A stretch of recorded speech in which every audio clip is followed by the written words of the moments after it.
This would actually be a negative 5, because if I went 1, 2, 3, 4, 5 to get 1. Okay, evaluate another logarithm. I've got 32 to the what power equals 2. This needs to be made smaller, so I really think I need a fifth power. Yep, so the what power equals 1/5. And then 36 to the what power equals 1/6. Well, I definitely need a negative to bring it down to the denominator, and I think I need a negative 1/2. Last one, 8 to the what power equals 4. Ooh, I don't have an easy answer for that one. Let's see, if I square that, I get 64. And then, so that is, I'm going to erase that question mark for a second because I need to be able to write. I think that would be a squared, and then if I take the cubed root of this, I get 4. That one's tricky. So I think the what power equals 2/3. All right, let's do some rules. So this is the important part. This is what we're learning this lesson. So these are properties or rules of logarithms. I have a product property. Remember, product is multiplication. I know that if I have log base b of two things multiplied, I can separate them into log base b of one plus log base b of another. My quotient property, that's division. If I have log base b of m over n, that means that I can do m minus n. Subtraction is your division. Addition is your multiplication. And then power property. Remember, that is anything in the exponential spot. So if I look at this one, there's my exponent. For logarithms, I can take that exponent and drop it in the front of the log, and it becomes this format right there. All right, so let's use some of these rules to solve some problems. Okay, so I'm going to use the fact that log base 4 of 3 is approximately that, and log base 4 of 7 is approximately that to evaluate this logarithm. What I'm going to do here is the quotient property. So I know that log base 4 of 3 minus log base 4 of 7 is going to be the answer to this, because if it's division, I can use subtraction to simplify it. And I'm just going to substitute 0.792 minus 1.404 and get negative 0.612 as an answer. Cool? All right, I only have 3 and 7, but here I'm using 21. That's going to be the same as log base 4 of 3 times 7. So I can switch that into addition. And that gives me 0.792 plus 1.404, which is 2.196 as an answer.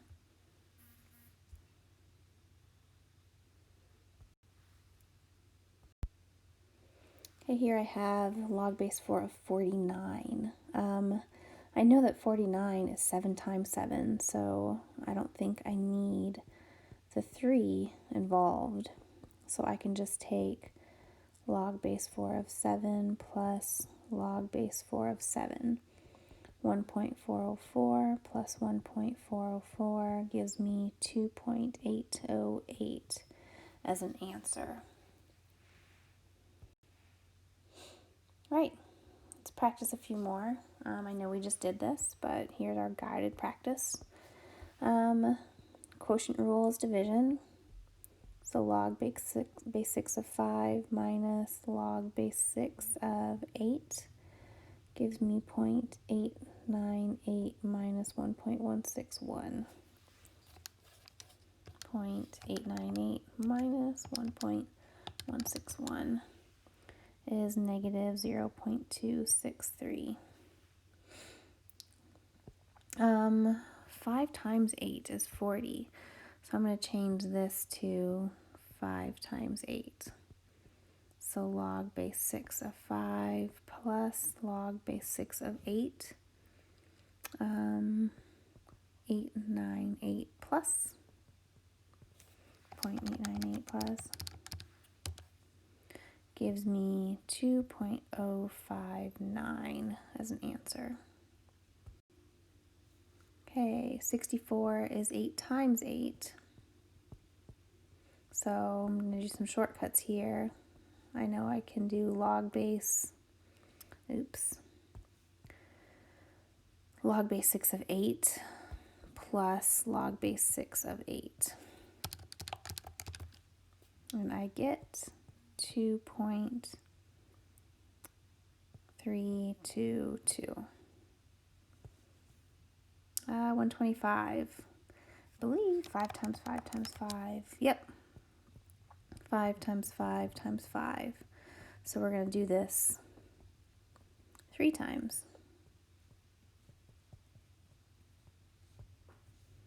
Okay, really it's 0.898 times 3.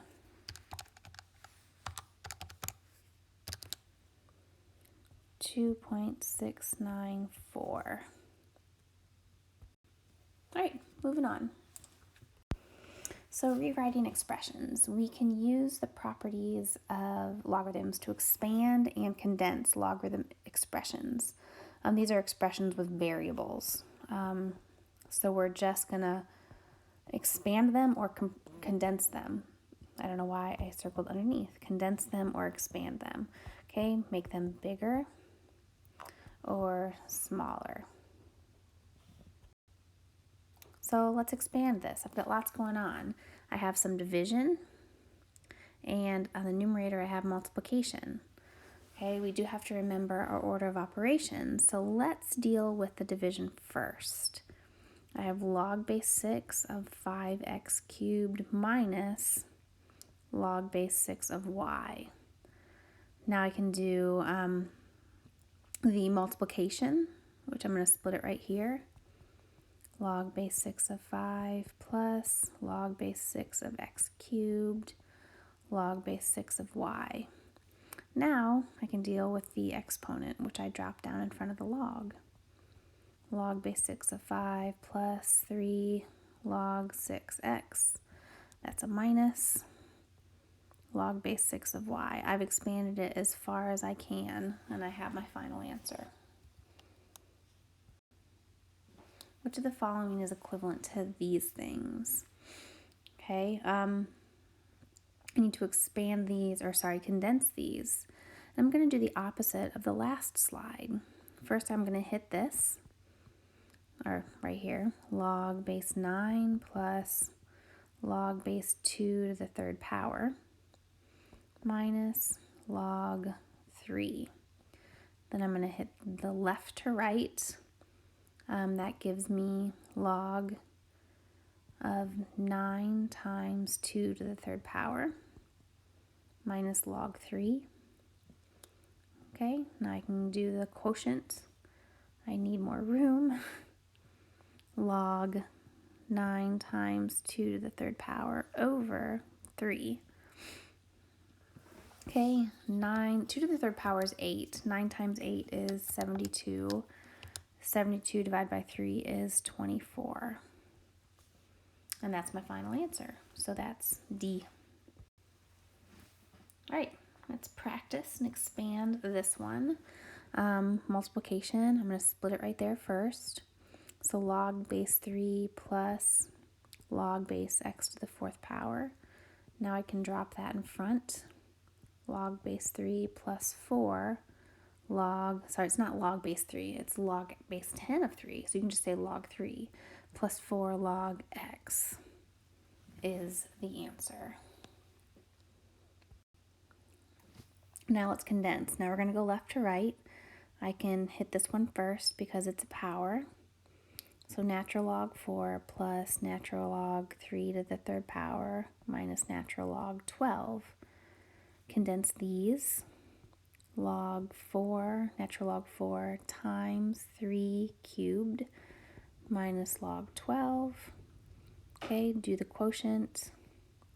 Log 4 times 3 cubed over 12. That gives me 9. We got it. All right, this one's super duper handy. The change of base formula. Logarithms with any base other than 10 or e can be written in terms of common or natural logarithms using a change base formula. This allows you to evaluate any logarithm using a calculator. If you notice, the calculator has this button and this button. Okay, this is base 10, this is base e, and that's all it has. So, change base formula. Log base c of a, if you notice the c is the lower of the letters in that statement, which is why it goes in the denominator of your change of base formula. Let's erase all that though, it gets a little messy, a little quick. Log base c of a, we can change it to log base b of a, goes in the numerator. Log base b of c goes in the denominator. Now what would you make b? Well, if I want to use the calculator, I'm going to make b a base of 10 so that I can punch the numbers in the calculator, right? I can also make it a log e if I want. Like here we have log base c of a is log a over log c. I can, well, if I make that a base e, I can use the natural logs. It doesn't matter, you're going to get the same answer, but you want to make your base something that a calculator can calculate. So evaluate log base 3 of 8 using common logarithms and natural logarithms. So I'm going to make that log base 10 of 8 divide by log base 10 of 3.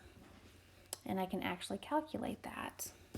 I'm just going to hand my calculator, pick it up, log 8, close parentheses, divide by log log 3. And I get 1.8927. I can also do natural log 8 over natural log 3. And sort of magically, I would get the same answer.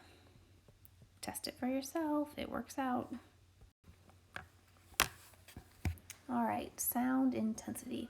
For a sound with intensity I in watts per square meter, the loudness, L of I, of the sound in decibels is given by the function L of I equals 10 times log of I over I initial, where I initial is the intensity of a barely audible sound. An artist in a recording studio turns up the volume of a track so that the sound's intensity doubles. By how many decibels does the loudness increase? It's a very confusing problem if you ask me. But we do know that let I be the original intensity so that 2 times I is the doubled intensity. So the increase in loudness is L of 2I minus L of I. Okay? Okay, that equals 10 times log of 2I over the initial one minus 10 log I over I sub 0. I'm going to factor that 10 out because it's just a lot. Okay, log 2I over I sub 0 minus log I over I sub 0. Now, I can actually elongate those problems. Oops. Okay, here I have multiplication and division. So I'm going to save that 10 out there. And this is going to be log 2 plus log I minus log I sub 0. Okay, minus log I minus log I sub 0. Notice I can distribute this negative into that parentheses, so here and there.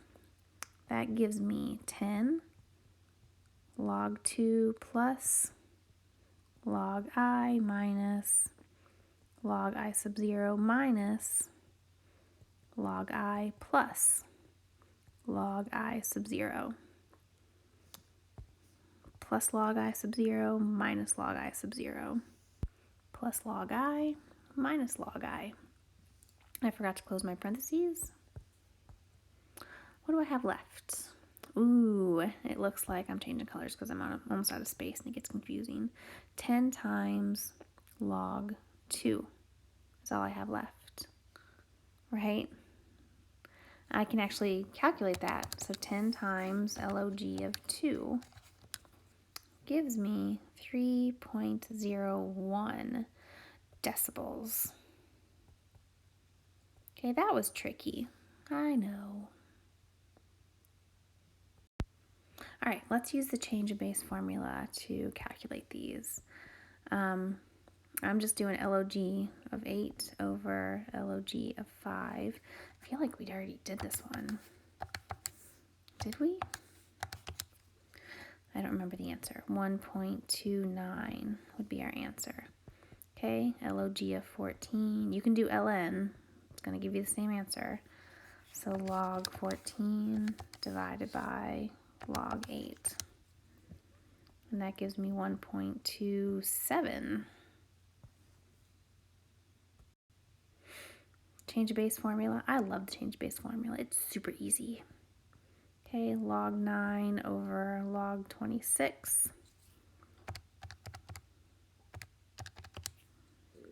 0.67. Log 30 over log 12.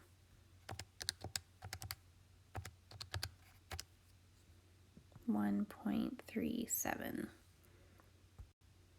What if, in example 5, the artist turns up the volume so the sound's intensity triples? How many decibels does the loudness increase? I'm going with our final answer would be 10 log 3. Okay, our answer to the beginning one was 10 log 2 with all that work we did. If it tripled, it would be log 3, and I'm going to get 4.771 decibels. Daily homework quiz. We made it. Nice work. Go ahead and check these answers if you have time. It's good practice. One more page after this, especially these. These are really good practice. And there you go. Good work.